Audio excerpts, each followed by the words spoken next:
Telangana government, yes, under the leadership of Shri Rahul Gandhi ji, Shri Mallikarjun Kharge ji, Honorable Chief Minister Shri Cmrevanthreddy garu, and Deputy Chief Minister Shri Mallubatti Vikramarka garu. Yes, we have our leaders here. The theme of the Bharath Summit 2025 is delivering global justice. We had Ms. Ann Linde and Mr. Salman Khurshid introduce the Hyderabad Declaration, and we've also, yes, heard Mr. Josh O.C., President Cameroon, speak to us. And now I would like to invite Ms. Marina Hay, Vice President, International Union of Socialist Youth, to please step forward and address the gathering. Yes, I request Ms. Marina Hay, Vice President, International Union of Socialist Youth.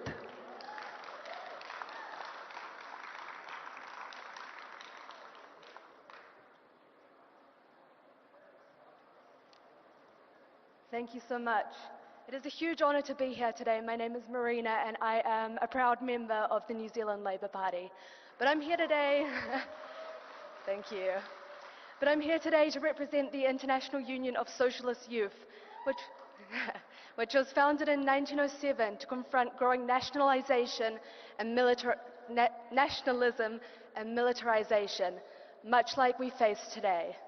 But we are now an organisation of 136 member organisations from 100 plus countries around the world. I've been very pleased today to see so many young people involved in this conference, and it's been an honour to have so many UC delegates represented across the panels. I believe it's very important to have youth at our tables, especially as we confront issues like climate change, polarisation, especially within our young generations, and a rapidly changing media environment. I also think it's especially important to have young women at the table when we face growing misogyny, restricted reproduction rights, and gender-based political violence growing across the world. My request today is simple and I will keep it very short. We are a people-powered movement, and the more connected we are, the more we can achieve. We have many UC delegates here today, and I ask that you please approach us to connect us with your young politicians, your young activists, and your young academics. We're here to grow and strengthen our movement and the fight against the right. And I'm very much looking forward to hearing the rest of the inputs today. Thank you so much.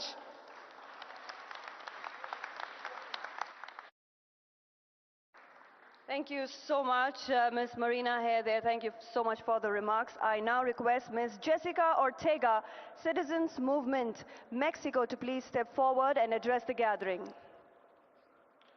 Ms. Jessica Ortega, ladies and gentlemen.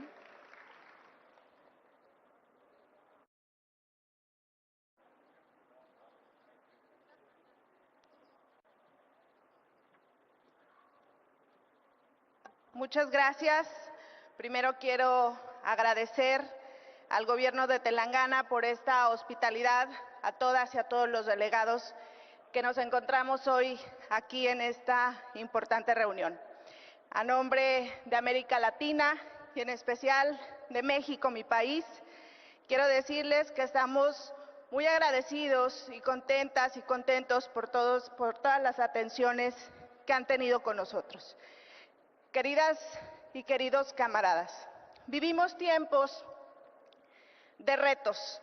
Los partidos progresistas tenemos la responsabilidad histórica de unificarnos, de articular una agenda común, de mostrarnos como la mejor alternativa política para el mundo. Por eso reconozco este encuentro y deseo que todo lo compartido aquí tenga un gran beneficio. Gracias por todo. Mi reconocimiento a Macris Cabrera, al frente de la Alianza Progresista, por todos los esfuerzos que hoy se han generado. Muchas gracias y tengan buen regreso todas y todos.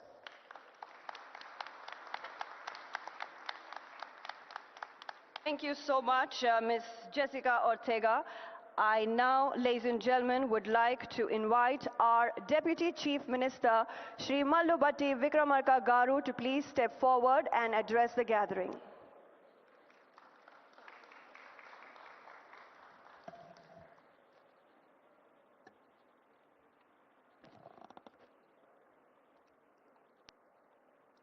Respected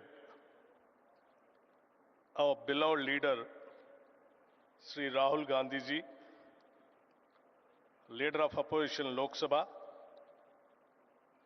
Honorable Chief Minister Sri Cmrevanthreddy Garu, my cabinet colleagues, senior leaders from AICC and NDA Alliance, leaders of Progressive Alliance and Progressive International, and all the delegates. I am privileged to welcome all of you to the ongoing Bharath Summit on behalf of Government of Telangana. It is a matter of great pride for us to have been given this opportunity to host this amazing global event here in Hyderabad. Our government, right from the first day, has put into action multiple programs which are people-centric and address the most pressing felt needs of the people. The presence of all of you here has given us the right platform not only to showcase what we have done, but also learn and imbibe the most practices of non-violence, freedom, peace, and global justice on the lines of Nyay, which is our leader, Sri Rahul Ji's vision.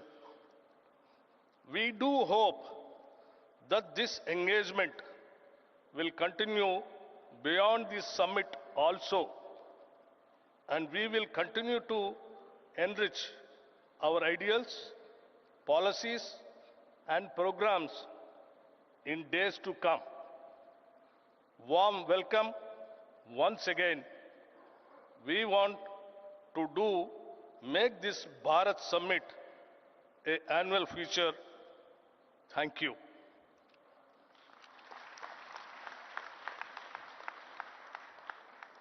Thank you so much, sir, for the remarks, and thank you for the inspiring words. Ladies and gentlemen, Telangana government is organizing this first Bharat Summit in Hyderabad, and ever since the new Congress government assumed office in December 2023, our Honorable Chief Minister, Shri Cmrevanthreddy Garu, has started delivering people-centric development programs and schemes right from day one, uplifting the social status and standard of living of all citizens of Telangana State through various welfare schemes ushered under the Praja Palana program, marking the initiation of extensive initiative aimed at understanding and addressing the needs of the people at grassroots level. All the programs and initiatives are being led by our Honorable Chief Minister of Telangana, Shri Cmrevanthreddy Garu, along with cabinet colleagues under the guidance and mentorship of Shri Rahul Gandhi ji, Shri Mallikarjun Kharge ji, and all senior leadership of Congress Party.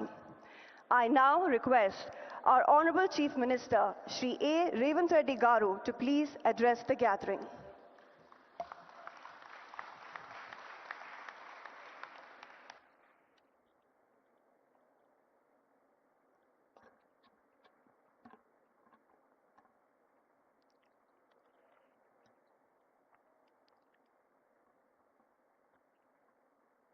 Good afternoon, friends. It is an honor to speak at the Bharath Summit. Leaders, intellectuals, change makers, and activists from different countries, I welcome you to the state of Telangana and its vibrant capital, Hyderabad. Telangana has a rich history, tradition, culture, and heritage. We were part of state called Andhra Pradesh and fought for many decades for separate state. The leadership for education came from students, trade union workers, farmers, and women. It's because of their fight we got separate state. However, for 10 years, dreams and aspirations of people were not fulfilled. They were deeply disappointed. When Congress government got elected, expectations were high. Our government has simple mantra: fulfill dreams of every section of society, especially students and youth, farmers, women, and, and oppressed castes. We have launched some of the biggest welfare schemes in the history of India. On August 15, 2024, we paid rupees 20,617 crore to 25,50,000 farmers totally debt-free. On India's Independence Day, farmers of Telangana found free from debt. This is biggest loan waiver in India for any state. Farmers in my state get 24/7 free power. We gave a crop input subsidy named by Right Bharosa of rupees 12,000 per year per acre of land. An annual support of rupees 12,000 per family is given to landless labor with Narega cards. Together, we give over rupees 20,000 crore annually to agriculture sector, farmers with land and landless labor combined. We are able to do justice to agriculture and farmers and the farming ecosystem. Farmers are seen agitating for minimum support price. In my state, in many states, in Telangana, we give minimum support price and additional paddy crop bonus of rupees 500 per quintal. Telangana farmers are making profits after we introduced bonus scheme. Farmers also benefit from both farmers insurance and crop insurance. And also students were at the forefront of Telangana education, but nothing was done for them. Their education or employment opportunities. Many youth pass out from college with a certificate, but no skills. For such youth, we started the Young India Skills University. There were no government job recruitment or notifications. When we took charge in the first year, we could fill over 60,000 jobs in government. We now launched Raju Yuva Vikasam to fund startup dreams, covering 5 lakh youth. The Congress party has a history of understanding what people need to different times and make policies to address those needs. Pandit Jawaharlal Nehru, first Prime Minister of India, focused on irrigation and education. Srimati Indira Gandhi focused on removing poverty through programs for roti, kapda or makan. The next 3 Congress Prime Ministers, Mr. Rajiv Gandhi, P.V. Narasimha Rao and Manmohan Singh focused on modernization, development and global technology revolutions like telecom and software. It is they who made it possible today for India to be 5th largest economy in the world. Our top priority is education, health and employment opportunities. We attended investment summits in Davos, USA, South Korea, Japan and Singapore. We got over 2.5 lakh crores investment to create jobs for youth in private sector. Telangana is a state where women are treated with equality and respect as part of our culture. Our women have led the struggle for separate state as strongly as our men. For my government, women, farmers and youth are most important stakeholders. We have amazing women entrepreneurs in my state. They are organized into self-help groups. It has 67 lakh members. We want to make 10 million women business successes. We want to see them grow into millionaires. We have made these women owners of solar power plants, electric RTC buses, petrol bunks, and gave them shops in premium retail outlets. Today, they are earning more money than ever before. Today, our power distribution companies have signed deals with women solar power companies to buy 1,000 megawatt solar power. Women own 600 buses competing with corporate transport firms. Our women entrepreneurs are competing with Adani, Ambani and big corporates in running these solar plants, EV buses, and have shops in the highest street retail at Shilparamam. In fact, we have scheduled a visit to this amazing facility where they are making products and displaying and selling them to world market. You will see their faces, happy and proud, because they own businesses next to top global companies like Microsoft, Google, HCL, Infosys, etc. House is a matter of pride, dignity and identity for every family. We want to make every woman in my state a house owner. As part of India Indirama Illu scheme, in first year we have given 22,000 crore to 4,50,000 families to build their own houses. Today, women have free public transport in RTC buses across the state.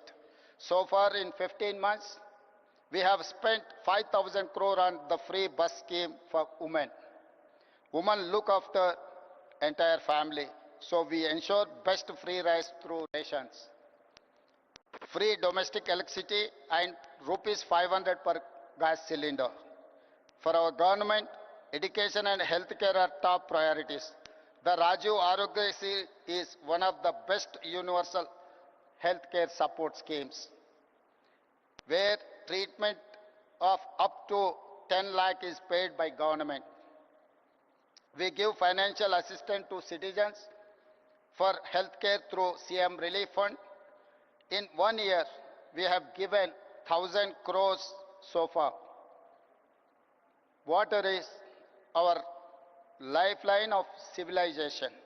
We are regenerating River Musi, 55 kilometers long, cleaning a polluted river and bringing it back to life. We are doing it for the future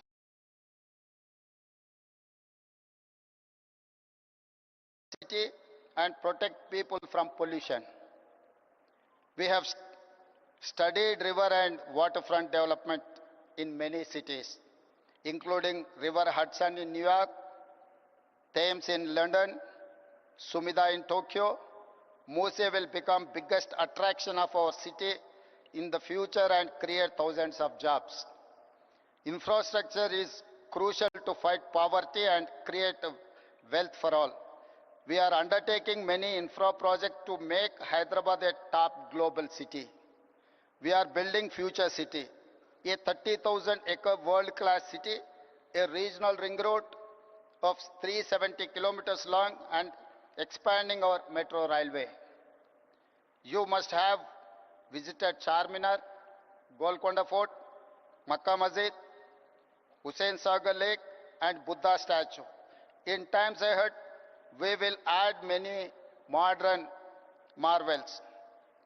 We are combining and balancing between needs for investments, jobs creation, economic growth and welfare and environment for good governance. Our approach is simple: increase government revenue to share with the poor people. We are transparent and proactive in reforms. For example, we are setting up a gig and app workers welfare policy.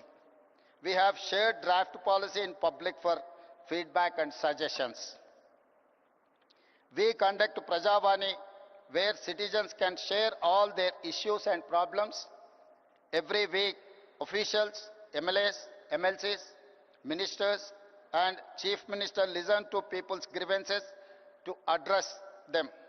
We have a portal to monitor entire program transparently. I am proud to share Telangana is the first state in India to conduct a caste survey.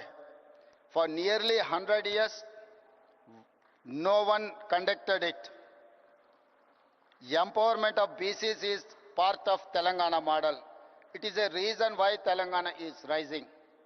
It is the reason why Telangana is a role model for OBC empowerment.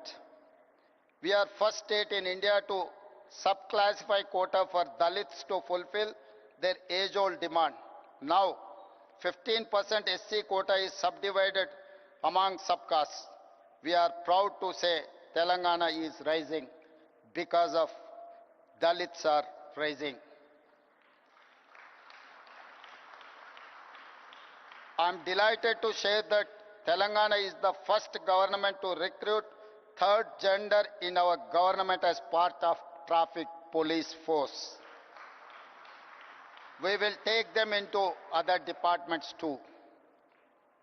Implementing welfare, ensuring infrastructure and investment to create jobs and wealth, transparent governance and removing corruption is the hallmark for our government.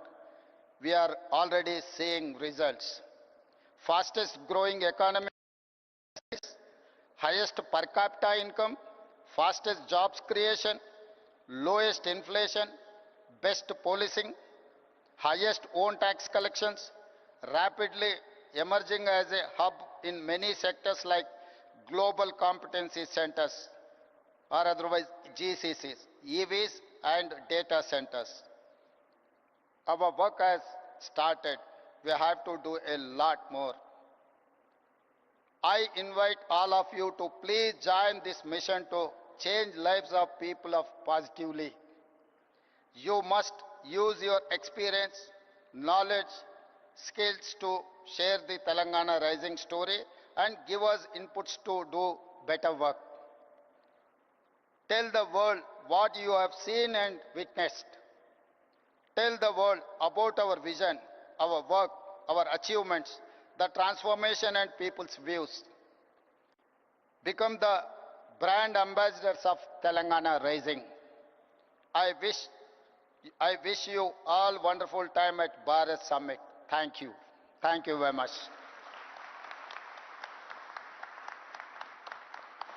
Thank you so much, our Honorable Chief Minister. Thank you for the motivating and inspiring words. And as a Telangana citizen, I am proud that my state is hosting the world's biggest gathering of visionaries, of progressives. And yes, I'm sure that with our Honorable Chief Minister's development vision of Telangana, Telangana rising, we will definitely be attracting a lot of investors and entrepreneurs from across the world. Ladies and gentlemen, as I mentioned earlier, the theme of Bharath Summit 2025 is delivering global justice, which amplifies our leader of the opposition, our beloved leader, Shri Rahul Gandhi ji's vision of Nyay. So I now request Shri Rahul Gandhi ji to please address the August gathering.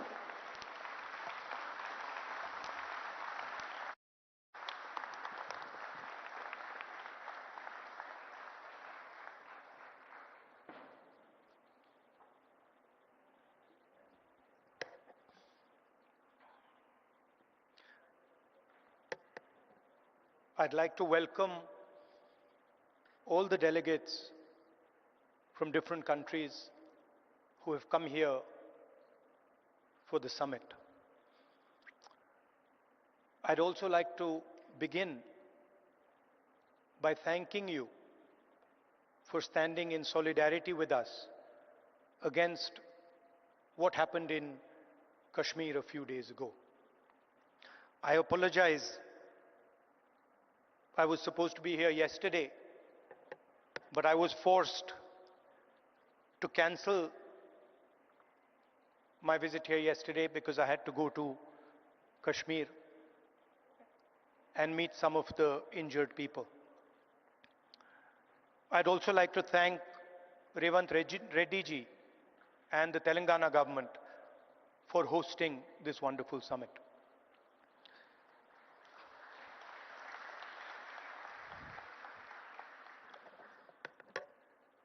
As we all know, politics, democratic politics, has fundamentally changed across the globe. The rules that applied, I would say, a decade ago, simply don't apply anymore. Sometimes, when I speak to younger members of our party, what was effective 10 years ago, the tools that worked 10 years ago, simply do not work anymore. They cannot face the concentration of capital, modern media, modern social media. And so, in a sense, the old politician is dead, and a new politician, a new type of politician has to be constructed. And that really is the challenge in front of all of us. What does this new politics look like? What are the ideas that emerge from this new politics? I'm sure you've had a deep discussion about policies, about how we should think about education, how we should think about regaining the democratic space, how we should think about healthcare. And each one of us has a particular view on that. So I'm not going to delve too much into the policy positions. I'm going to talk about what I think is the correct lens with which to approach our politics. Some years ago, we in the Congress party felt completely trapped in this new politics, aggressive politics, a politics where the opposition is not talked to, but the idea is to crush the opposition. And we found that all our avenues were compromised. The media, the general atmosphere did not allow us to operate the way we would like. And so, we reached back into our history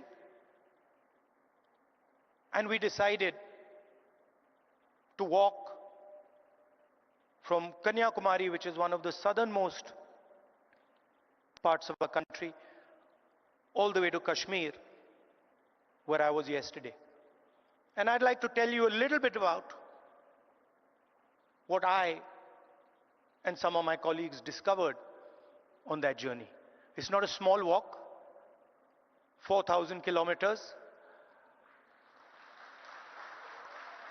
And I don't think we understood quite what we had taken on when we began it.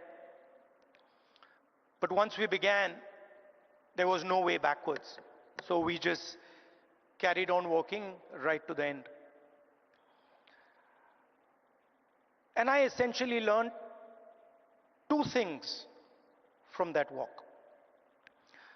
Our opposition across the world has a monopoly on anger, fear, and hatred.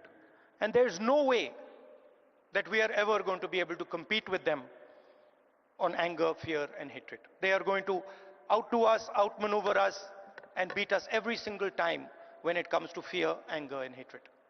So the question is, where and how do we operate? Where are the spaces where we have the advantage? Where are the spaces from which we can build a counter narrative?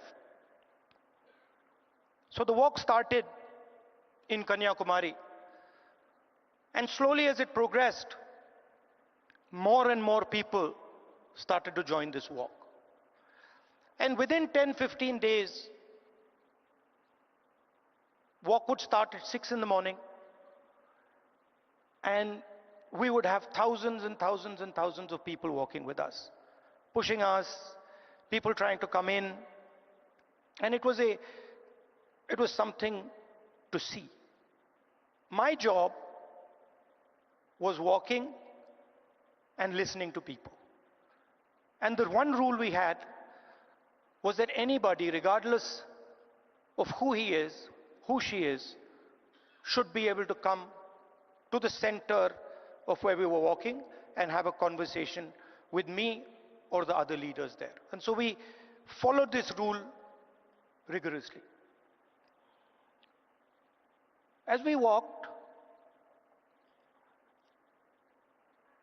we talked and walked and talked and walked. I suddenly found that it became harder and harder to speak. As politicians, we are trained to do this. We are trained to come on stage and talk. We are trained to tell people what we think. We are trained to think about the future. But while I was walking, the number of people who were coming to me made that impossible. And so I started to listen. And I realized, halfway through that walk, I realized that actually I had never ever listened before. And in fact, I didn't know how to listen. I knew how to speak, I knew how to think, but I didn't actually know how to listen to people. What do I mean by that? Whenever somebody was speaking to me, I would have a conversation going on in my mind. I would be listening, and at the same time, I would be talking.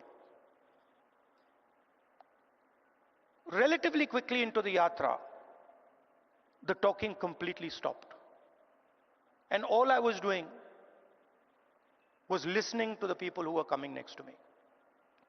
And I discovered that there is a completely different way of communicating with people, a much more powerful way of communicating. And that way involves me or us becoming completely silent and listening deeply to exactly what it is they're trying to say. I'll give you an example. The one that really struck me. We were walking. It was early morning, it was still dark. And this woman came running towards me, and she held my hand. And the moment she held my hand, I felt fear in her hand. I didn't say anything. And I asked her, "What's happened?" And then she started. And she said to me, I've come here to walk, but I have to go back. I have to go back quickly. I said, "Why?" She said, "Because my husband is beating me. My husband is thrashing me, and I have come here to this yatra." And then I said to her, I said, "What do you want me to do?" And she looked at me, she says, "I don't want you to do anything. I just want you to know that this is happening to me." And the moment she said that, her hand completely relaxed. And I realized that it was as important for her to be heard for me to understand and us to understand exactly what it was that she was going through. That was as important as any action we could take. And in 1 second, she transmitted to me what millions and millions of women go through in their homes. So our opposition really does not know how to listen, because they already have all the answers. They know exactly what is supposed to be done. And this is completely flawed, because it is the people who know what has to be done. And if there is one thing that we have failed at with all the social media and all the modern communication methods, it is that we have, as politicians, failed to deeply listen to what our people are trying to tell us. And this is the space where we can really operate, because our opponents have completely vacated this space. They're not there. They don't exist there. The second thing I learned, even more powerful than listening properly, on the yatra, it suddenly struck me, something struck me, that when it comes to people I'm close to, my mother, my sister, my friends, I'm very comfortable using the word love. And it struck me that I'd been in politics since 2004. And I never ever used or expressed love to anybody. So I was saying to people that I want to help you. I was working hard to help people, but I was not expressing the reason I was working. And so on the yatra, I started to do so. Little girl came up to me running, and she said, "Uncle, I love you." And I'm like, that's interesting. Why have I never said this before? Why have I never used this narrative that is the central narrative and the reason for what I do? And so I started. I would listen, and then I would use the frame of love and affection, and I would tell people that, you know, I love you very much. And something quite amazing started to happen. Till the yatra, I never used the frame of love, and nobody else used the frame of love. So I didn't have people coming up to me and saying, "I love you." And since I started using the frame of love, since I started saying to people these sort of uncomfortable words, that listen, I love you and that's why I do what I do, that's why I work, suddenly they started to respond. And today, in public meetings, on the street, people will stop me and say, "We love you, I love you." And the powerful thing about that is it starts the conversation at a place from where it's very, very easy to operate. Often we think that we are going to connect to people indirectly through policy, through the future. We'll help you with your children's education. We'll help you with finance. And there's a place for that. But there is also a way to connect directly to the persons present. Directly saying to them that the reason I'm standing here and the reason I'm doing what I do is because I have affection, love and affection for you. And it has completely changed my politics. It has made my life so much easier. It has made my ability to connect with people so much easier, I cannot tell you. On the yatra, we got a slogan. The slogan in Hindi is Nafrat ke bazaar mein mohabbat ki dukaan, which people who understand Hindi will translate. But what it basically means is that in a marketplace of hatred, you are opening a shop of love. Now, this slogan became very, very powerful in India.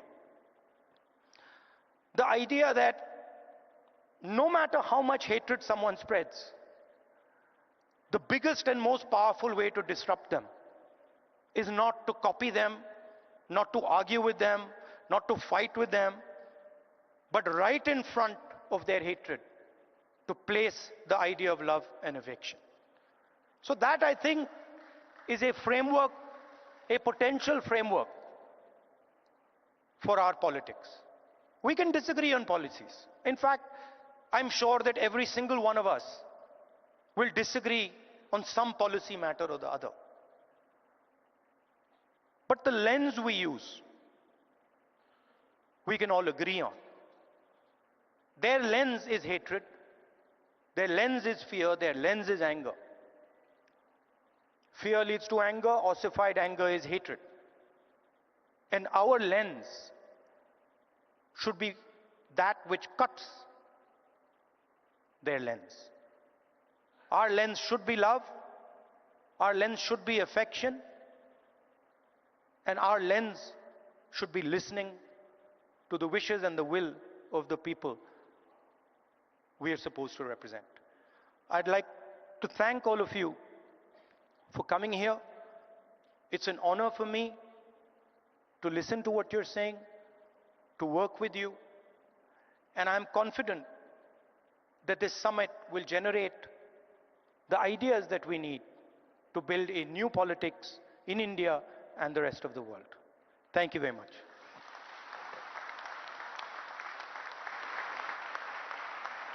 Thank you so much, Shri Rahul Gandhi ji, ladies and gentlemen. Always motivating.